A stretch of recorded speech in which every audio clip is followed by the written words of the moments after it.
Lucas 9, 57 a 62. Eu quero ler aqui na minha Bíblia, eu quero que você acompanhe na sua Bíblia aí.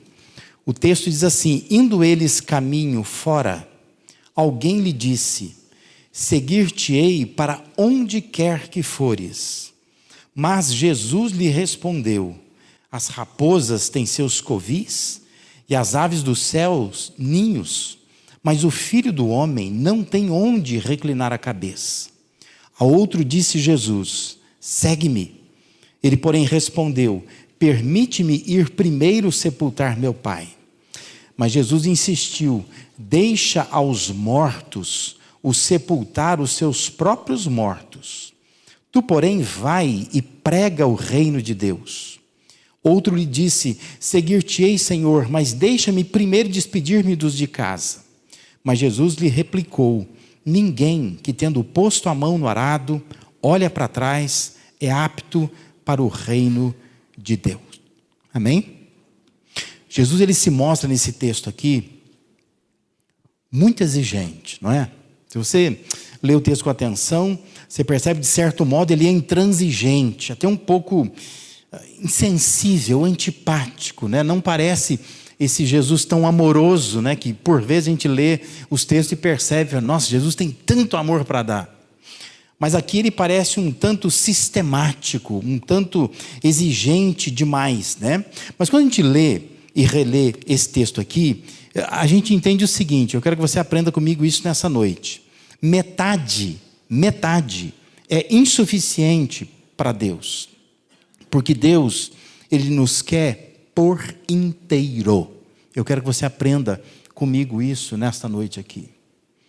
Para Deus, metade de qualquer coisa que você queira dar, para Deus não é suficiente. Deus nos quer por inteiro o ano inteiro. Nós estamos hoje no primeiro culto de domingo, né, do ano. Eu quero que você medite, reflita sobre isso nesta noite. Deus quer você inteiro o ano inteiro, porque metade para Deus é insuficiente. Deus não quer a metade. Deus quer você inteirinho o ano inteirinho. Talvez você já esteja pensando assim: o que eu vou fazer esse ano, né? E é comum nessa época do ano a gente ter perspectivas, projeções para esse ano.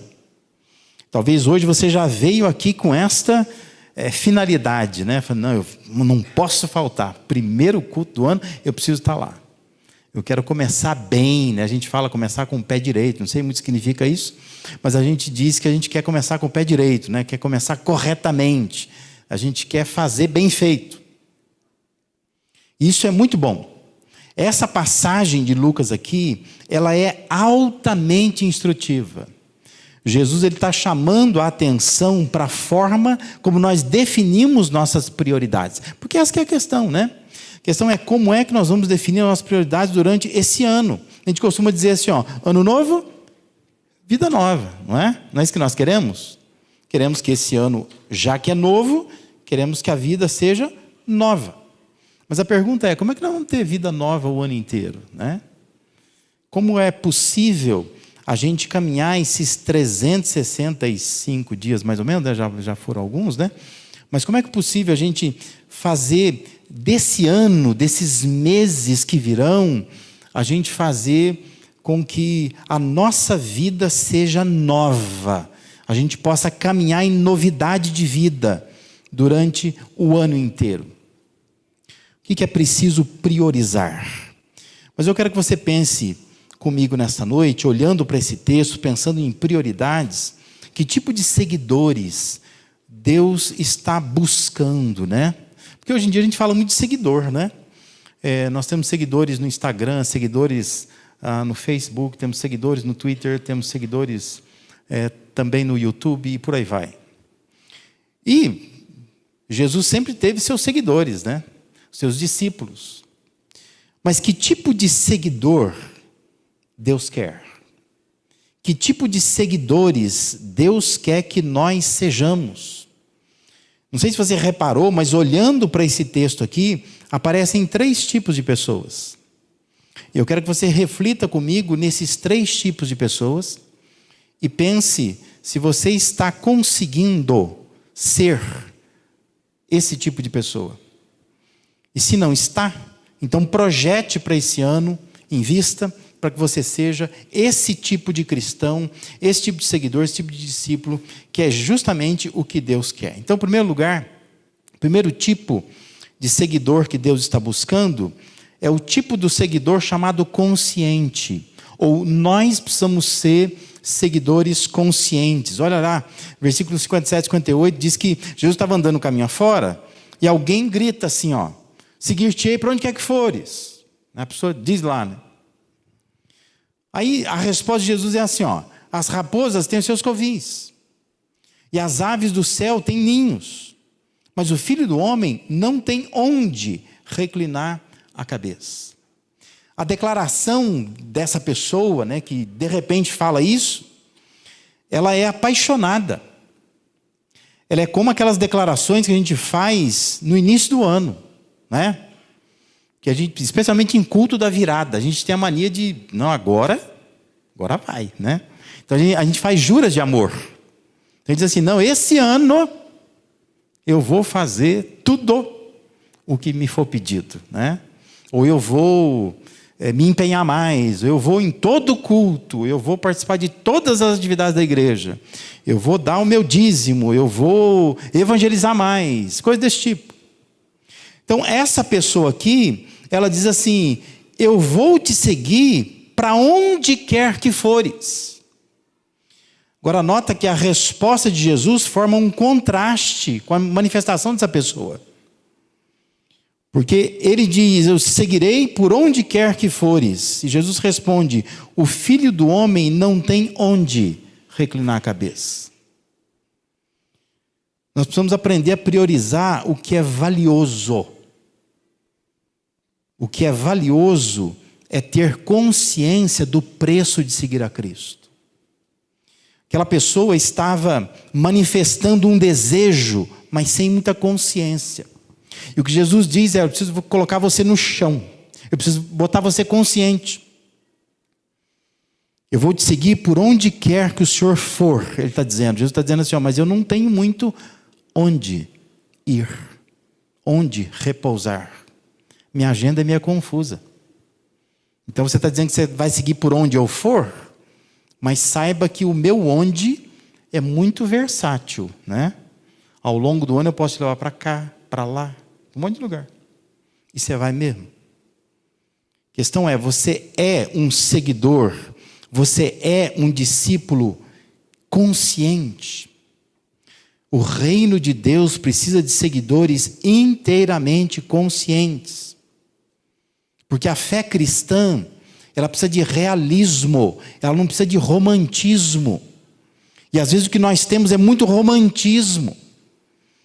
É muito essa ideia de que eu vou seguir a Cristo, e Ele é tudo para mim, Ele é o primeiro da minha vida.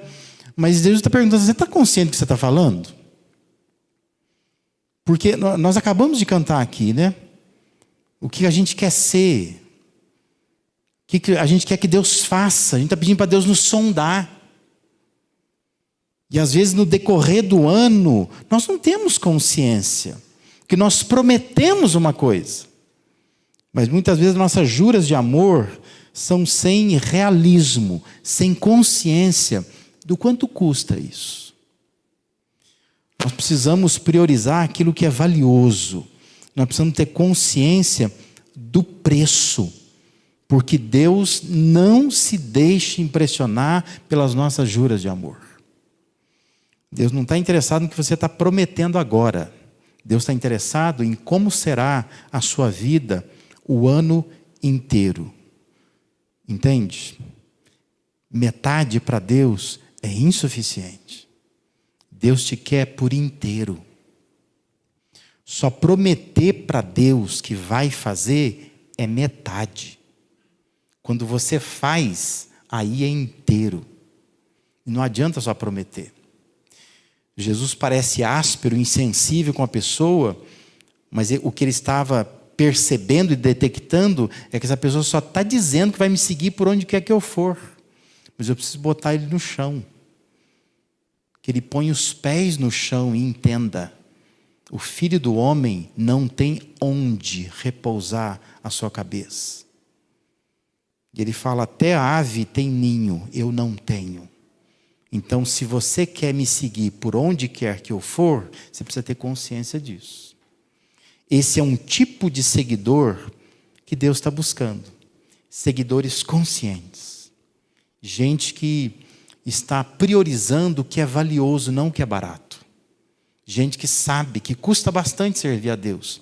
Mas eu estou disposto a fazer isso e farei ao longo do ano. Demonstrando a minha consciência. Eu sei que não é aventura. Eu sei que não é romantismo. Eu sei que não é só paixão o tempo todo. Eu sei que seguir a Cristo não é só caminhar pelas montanhas bonitas, ver flores, ver rios. Também tem desertos para atravessar. Também tem momentos difíceis para passar com Ele. Mas se você tem essa consciência, é esse tipo de discípulos que Deus está buscando. Deus quer discípulos conscientes, seguidores conscientes. Comece esse ano. Dê o start, né, nesse ano, com isso em mente. Não será fácil, não será automático, mas eu preciso seguir a Cristo por onde quer que Ele for. Aonde Ele for, eu vou segui-lo. Consciente de que a agenda é dEle. É Ele que me segue, que me faz seguir. Não sou eu que vou definindo as coisas, mas é Ele que vai, né? E eu vou seguindo, é Ele que vai me puxando, Ele que vai me conduzindo. Segundo lugar, qual é o tipo de seguidor que Deus está buscando? São aqueles seguidores prontos, eu diria, completamente prontos. Olha lá, versículo 59, 60, diz assim, a outro disse, Jesus, segue-me. Ele, porém, respondeu, permite-me ir primeiro sepultar meu pai.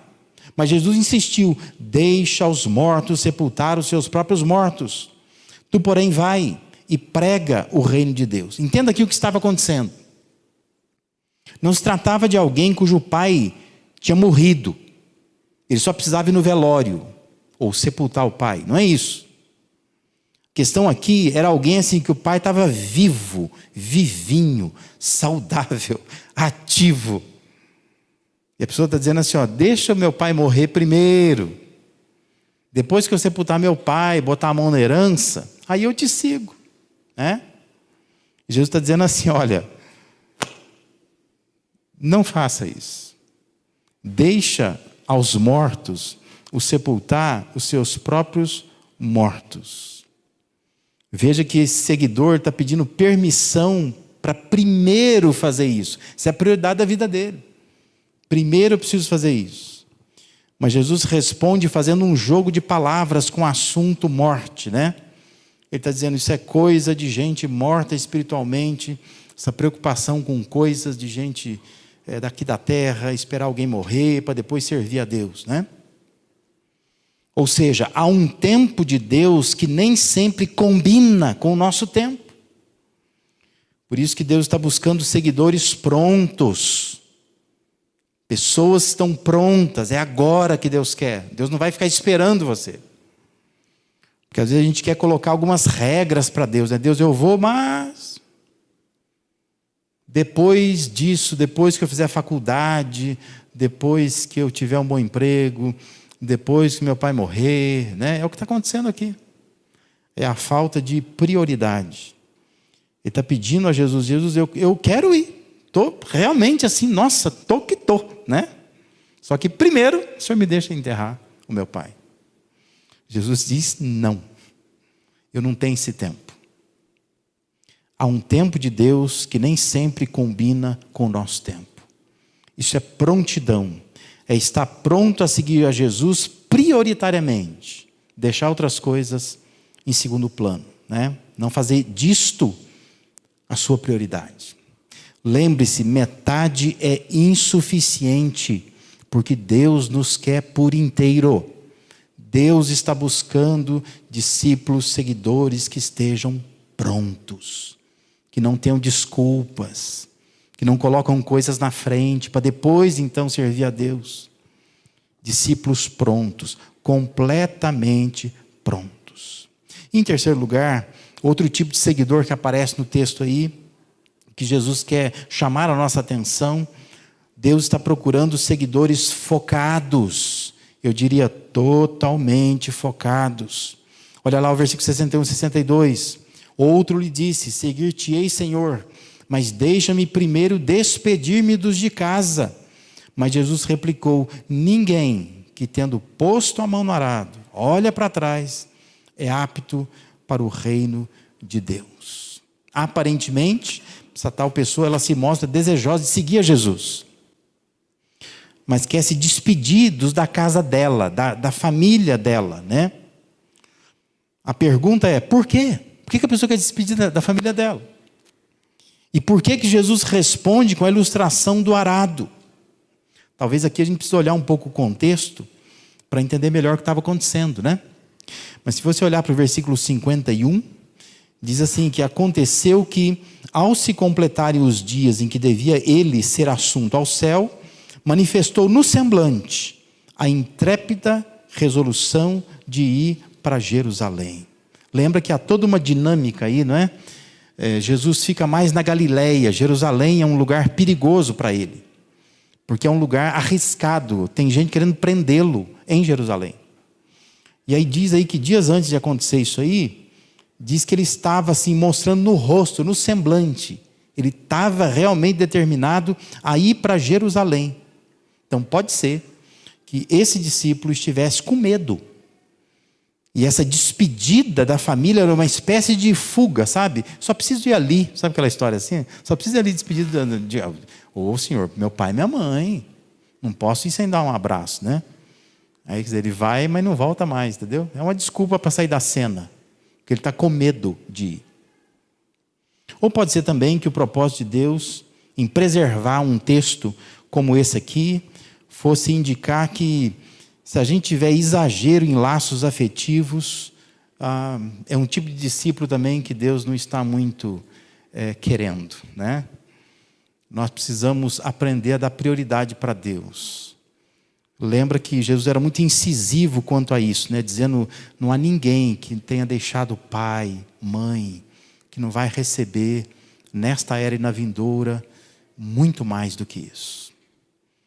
Então talvez esse discípulo ele tenha algum exagero de laço afetivo, né? Ele quer demais estar com o pai e com a mãe, e depois ele quer seguir a Cristo. De qualquer modo, parece-me que o importante é entender que essas lealdades humanas, essas lealdades terrenas, elas não podem estar acima das exigências do reino de Deus. O reino de Deus tem que vir em primeiro lugar. Então entenda uma coisa: se você quer servir a Deus, você quer agradar a Deus, você tem que focar em Deus. Você não pode olhar para trás. É isso que Jesus está chamando a atenção. Por isso que ele diz, ninguém que tendo posto a mão no arado, olha para trás, é apto para o reino de Deus. Claro que isso aqui, para nós que, pelo menos a maioria de nós aqui, a maioria urbana, talvez nem entenda o que Jesus está falando, né? Você já botou a mão no arado, né? Você sabe o que é isso? Porque o arado que não é o arado do trator. É o arado do tempo de Jesus, é o arado da mula, do jumento, do burro, né? Do cavalinho lá, que vai na frente. E atrás, então, tem um arado, vai puxando esse arado. E quem já trabalhou com isso sabe disso, né? Que você precisa mirar em algum lugar.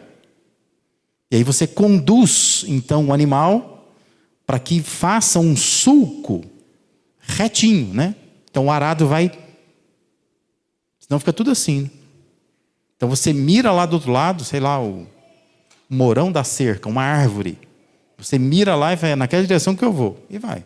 Se você olhar para trás, fica tudo torto. Por isso Jesus está dizendo, e a ilustração é muito bonita, né? Ele está dizendo assim, olha, não tem como produzir um sulco reto se você fica olhando para trás o tempo todo. Precisa ter foco, precisa olhar para frente. Por isso que ele diz, ninguém que tendo posto a mão no arado, olha para trás, é apto para o reino de Deus. Talvez agora você está focado, né? Falando, não, esse ano estou com sangue nos olhos, né?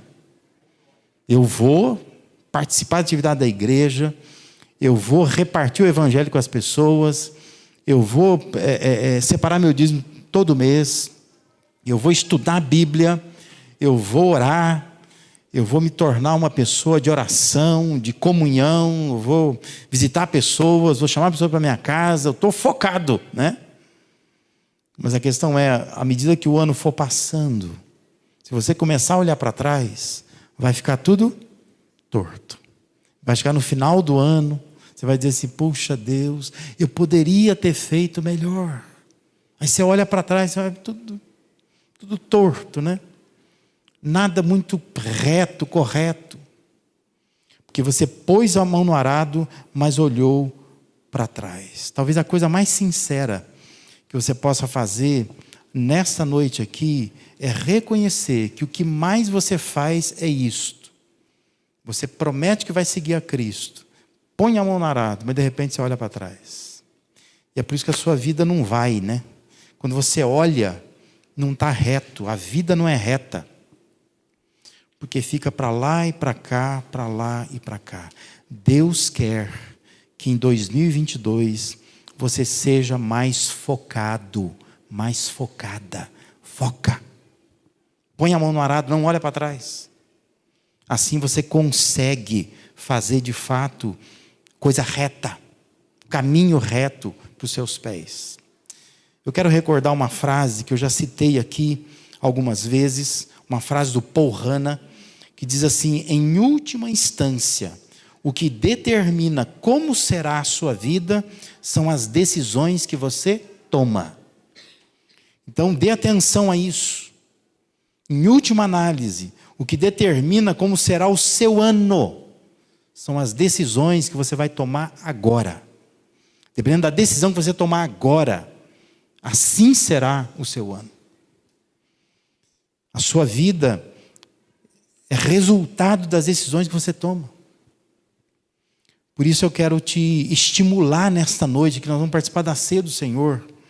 Você realmente consultar o seu coração, você colocar os seus pés no chão e você demonstrar na prática que você é de fato esse seguidor consciente, esse seguidor pronto, esse seguidor focado. Mas eu quero fazer mais que isso. Eu quero te dar só 4 formas de você colocar isso na prática, tá? Eu quero que você anote. Se você não anotar agora, você pode também fotografar. Se também depois você não fizer isso, vai aparecer essa semana no Instagram, vai aparecer no Facebook. Esse slide aí, eu quero que você pegue, que você coloque em algum lugar e que você tente viver isso durante este ano. Isso é demonstrar na prática. Eu sou um discípulo consciente, pronto e focado. Como é que eu faço isso na prática? Primeira coisa, faça da vida congregacional uma prioridade. Faça uma prioridade. Isso é muito importante. Meus irmãos, nós somos uma igreja leve. Eu canso de dizer isso. Você vai a igrejas por aí, eu vou a igrejas por aí, que eu prego às vezes em igreja, que tem 3, 4 cultos durante o domingo. Nós somos uma igreja que nós temos um culto só no domingo. Só nesse horário. O restante está sendo online, às vezes uma reunião aqui, um negócio ali. Mas é uma igreja muito leve. Você precisa fazer da vida congregacional uma prioridade. Sabe por quê? Porque isso vai fortalecer a sua vida espiritual. Isso vai fortalecer a sua vida em família. Isso vai abençoar as demais áreas da sua vida. Porque você está dando prioridade para Deus. Então é muito importante você fazer da vida congregacional uma prioridade.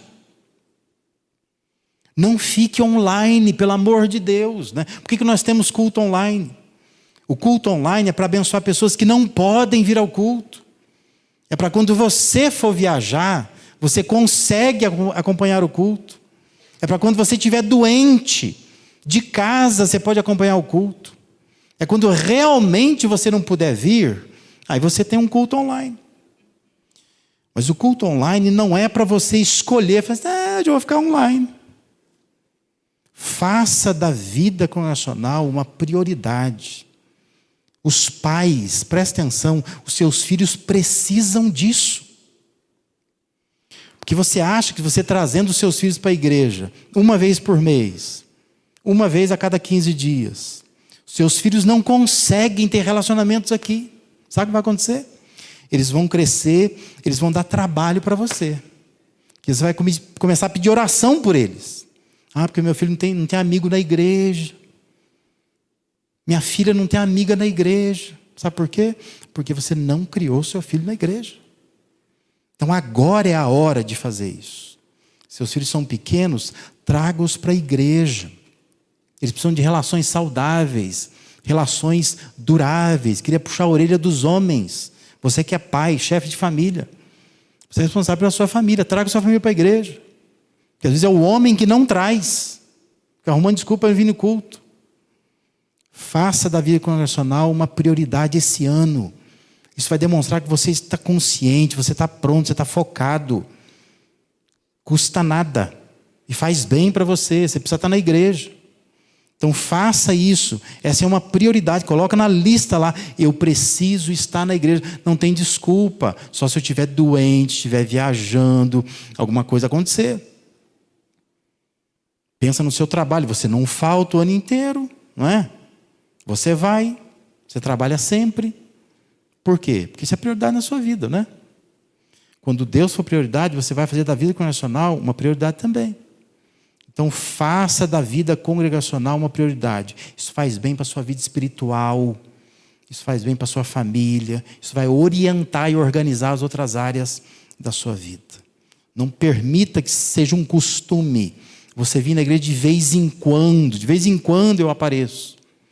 Mas é para vir sempre, online, só se tiver alguma coisa que te impeça. Aí é um recurso, é uma bênção, né? Pode ver depois, inclusive, né?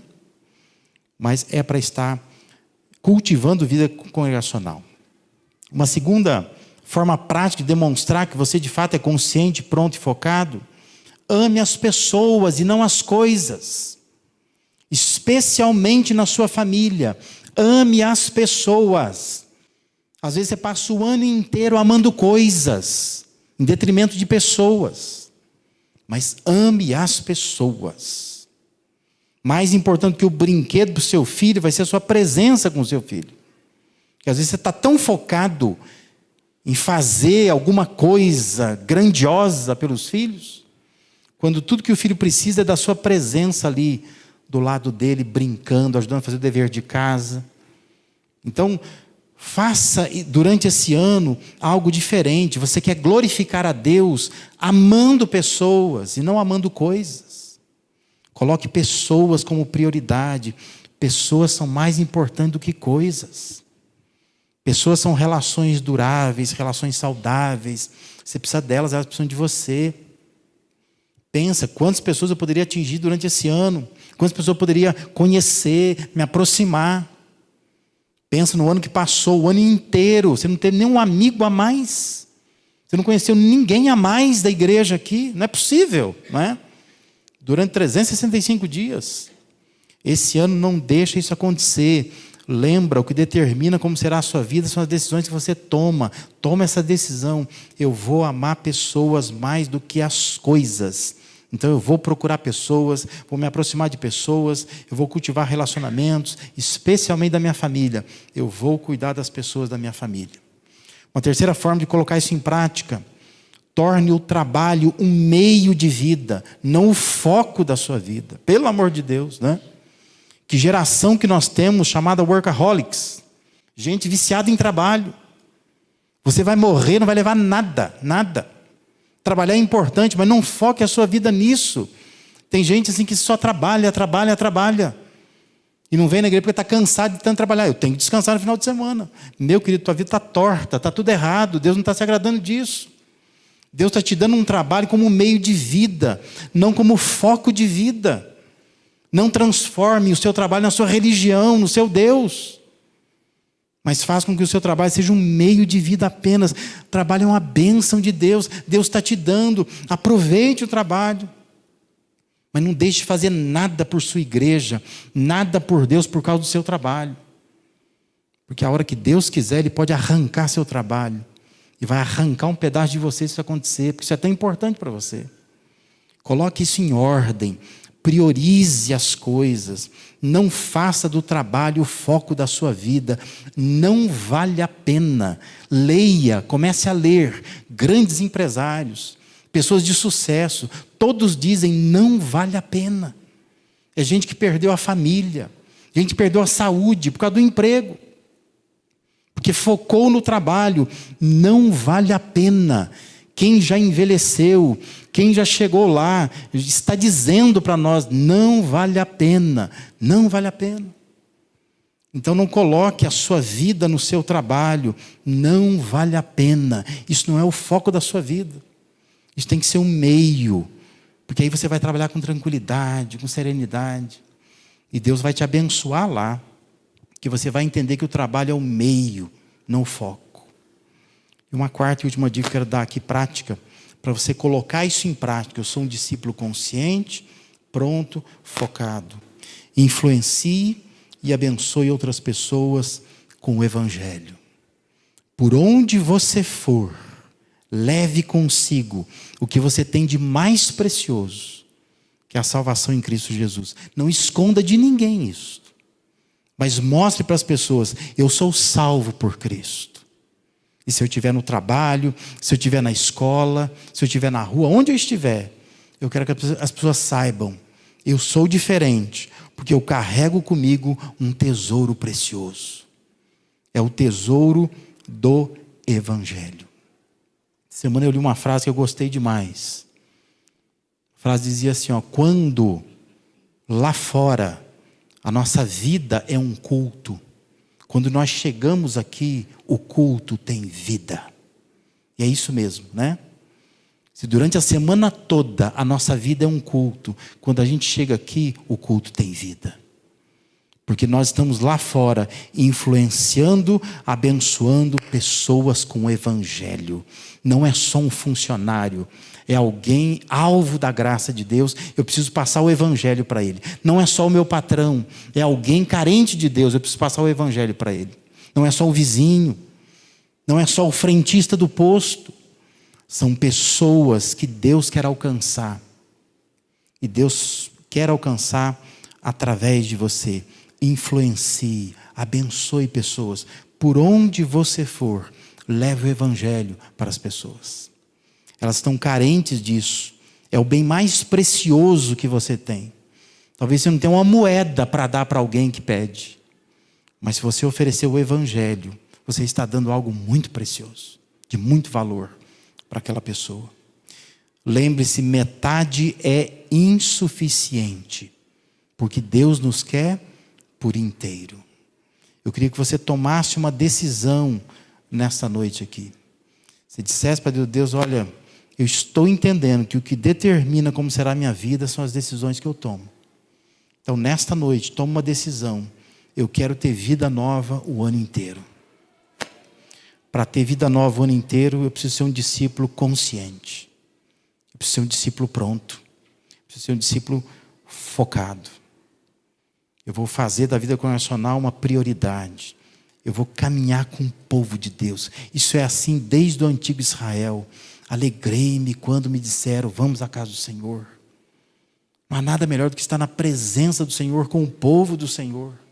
Vou fazer disso uma prioridade. Eu vou amar as pessoas, não as coisas. Eu vou valorizar pessoas. Eu vou tornar o meu trabalho um meio de vida, não o foco da minha vida. Eu posso ficar doente com o trabalho, eu posso perder minha vida espiritual com o trabalho, eu posso perder minha família por causa do trabalho. O mais importante é usar o trabalho como meio de vida, não como centro da vida. Influencie, abençoe outras pessoas, coloque diante de Deus, Deus, eu quero isto, eu quero por onde passar, eu deixar um rastro do teu Evangelho, que as pessoas entendam a tua graça, quando elas olharem para a minha vida. Elas vão ver que a minha vida é um culto. E a minha vida sendo um culto, quando eu chegar na vida congregacional da igreja, o culto terá vida. Porque eu venho para esse culto como mais uma fagulha que ajuda a incendiar esse louvor, essa adoração ao meu Deus. Amém?